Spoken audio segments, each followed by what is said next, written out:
So, as somebody who relates with being a writer and now a connoisseur of philosophy and a software builder, and now somebody who's playing around with AI, how do you view these identities coming together? And what's it like to have all of this meet at a certain spot? Yeah, it's a good question. So that piece is it's called admitting what is obvious, and it was sort of Hmm. me tracking my journey to kind of admit to myself that I wanted to write. I wanted to be a writer. Because my background is I come from tech, and I previously had a software company, and the way that we started Every, which is the company that I now run, it was started as a tech company, sort of an Yeah. intersection of media and tech. Um, Mm. And over time, like, we still do a lot of, I mean, it's a business, um, and we still do a lot of tech stuff. We've incubated software products. We're doing more of that kind of stuff. Mm. But over time, I switched from sort of the traditional CEO role where I was like, "Oh, I have to, like, be in all the meetings and, like, other people should write because, like, I'm the CEO." So, like, that's CEOs, like, set the strategy and they raise the money and whatever. And over time, I sort of realized that Every is a different kind of business than the business that I'd run previously, and that actually what would be better for the business is Mm. for me to be the writer, or one of the writers. That's what I'm good at, and it's also like I love it. I think it's really great. It's it just is the thing that makes me happy, basically. And Right. so, but that took a while for me to like even realize or admit to myself because I was giving up.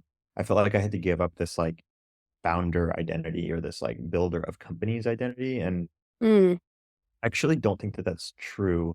And the minute I started to like play around with it, like maybe I should write, like, how could I do that? Like, I started to find all these examples of people who are in my position that were creators that were also running businesses and they had made very similar decisions. Like, one of the people that I Mm. came across, this guy, Bill Simmons, who runs The Ringer. Big sports, pop culture website and podcast, and they sold it to Spotify for like a couple $100 million, and he was like one of their main voices. He's also the CEO and founder.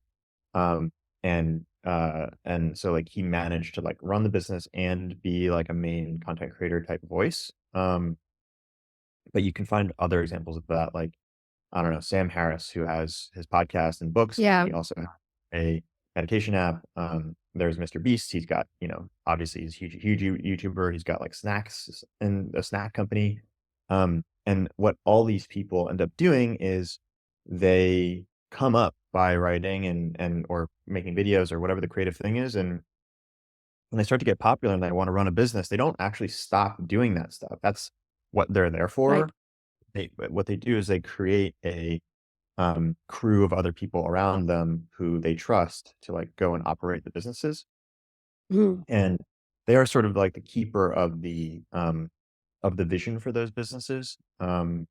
But they're not operating them day to day. So that's exactly what I realized I had to do. So I hired Kate Lee, who is our incredible editor in chief at Every, and she does a lot of the day to day stuff. And that gives me a lot of time to write and do my podcast and all that kind of stuff.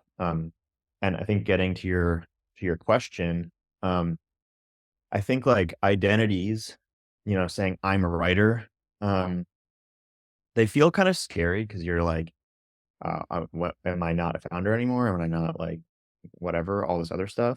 It feels scary to like pigeonhole yourself.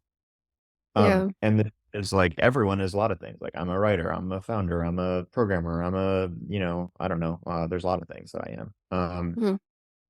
And but I think there's a lot of benefit of declaring to yourself in certain circumstances. Sometimes people get too tied to their identities, but like for Right. me, there was a lot of benefit in like um in deciding to emphasize the writer part of me for a while because Mhm. I think that it was like this little spark of like the thing that I like really wanted, but I just couldn't really like quite allow myself to have.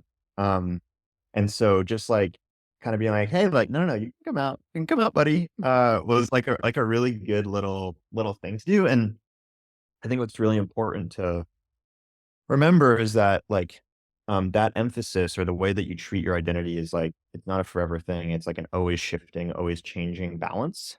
Mm. And I have the ability, if I want, to like tomorrow wake up and be like, no, no, no, I'm a CEO or I'm a programmer, whatever. Mm.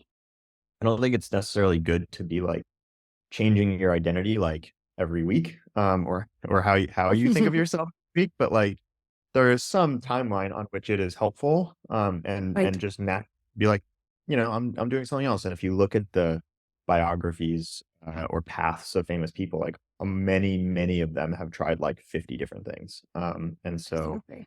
I think giving yourself the room to both define this is the era that Mm. I'm in, and I know that like I'll be in another era at some point is helpful.